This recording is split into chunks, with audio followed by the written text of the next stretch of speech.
29 forecast. Well, let's get you set up for this last full day of winter and the first week of spring ahead. Hello, I'm meteorologist Josh Fitzpatrick. Near freezing over the next couple of hours across Charlottesville and central Virginia with sunshiny skies, blue skies today with a brisk breeze, barely out of the 30s by midday, in the 40s by the end of the day.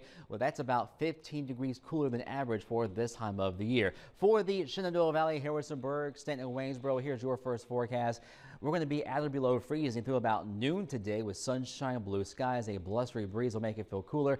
Daytime highs will struggle to get out of the 30s by the end of the day. Expect even colder conditions as we go into tonight. Follow me on over as we look at what I'm concerned about overnight into tomorrow morning. We're going to be dealing with temperatures well below freezing for a few hours. So I am concerned about those peach trees that have bloomed on out and some of the other fruit crops and those early flowers, because we basically have had not much of a winter at all as we wrap up 2022-23 winter season. We've only had a couple of cold snaps, barely any snowfall whatsoever. In fact, we're wrapping up one of the mildest and least snowy winters on record around here. Thanks to Jim Carpenter in Crozet. I believe this is a Child's Peace Orchard showing the peaches. The peach trees are in bloom. So tonight, if we get down into the teens and low 20s for a few hours, that could cause some damage. So we'll have to watch this closely. In fact, in Crozet, I have the overnight low at 20 tomorrow morning. If we have several hours of that, that's when we could get into trouble with some damage to those crops. So we'll have to watch that closely over the next couple of days for sure to see if there is any damage to our orchards here at home and also the vineyards. So right now, temperatures are cold, but early spring flowers can handle temperatures this low in the 20s and 30s for a couple of hours. They are hardy, but it's when we get into the teens and low 20s for several hours, that's when we can get into trouble with damage to the fruit crops. Wind chills are in the teens and 20s. That's what it feels like when you combine the temperature and the wind. Dry scans will continue on our live Doppler radar network. A couple of snowflakes passing on by to far southwest Virginia, the New River Valley, watching that in the upslope category with the snow showers out that way. Some lake effect snow up to the north into the Great Lakes area, but we are dry and clear all the way until you get into California. That's the next system that will arrive here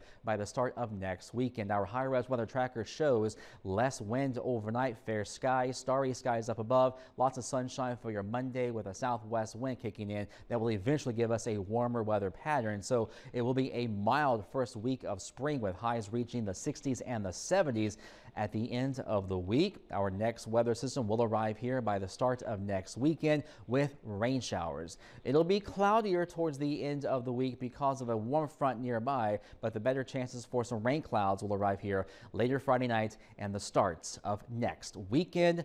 Anywhere from, say, a quarter inch of rain to maybe an inch and a half of rain with that system at the end of the week. Now, with the recent cold weather, well, the tree pollen is lower, so we can breathe easier if you suffer from tree pollen through the next couple days and nights. Highs today in the 40s for most of you. Overnight, teens and 20s. So it will be a definitely cold overnight. Highs tomorrow in the low to mid 50s, blue skies, sunshine, a light wind, and the official start of spring is on Monday evening at 5:24, and it'll feel like spring in that 7-day forecast. 60s on Tuesday. Once we go above freezing on Tuesday morning, we will stay that way for quite some time. In the 60s and 70s, Thursday, Friday, and Saturday. We'll see a few showers on Saturday morning with temperatures above freezing even overnight. So sometimes a little frost is good for the fruit crops. It helps to naturally thin out some of the fruit trees, but we don't want to see lows in the teens for a few hours anytime soon. So we'll have to watch that thermometer closely tonight. All right, Josh. Well, thank you. Well, in Massachusetts,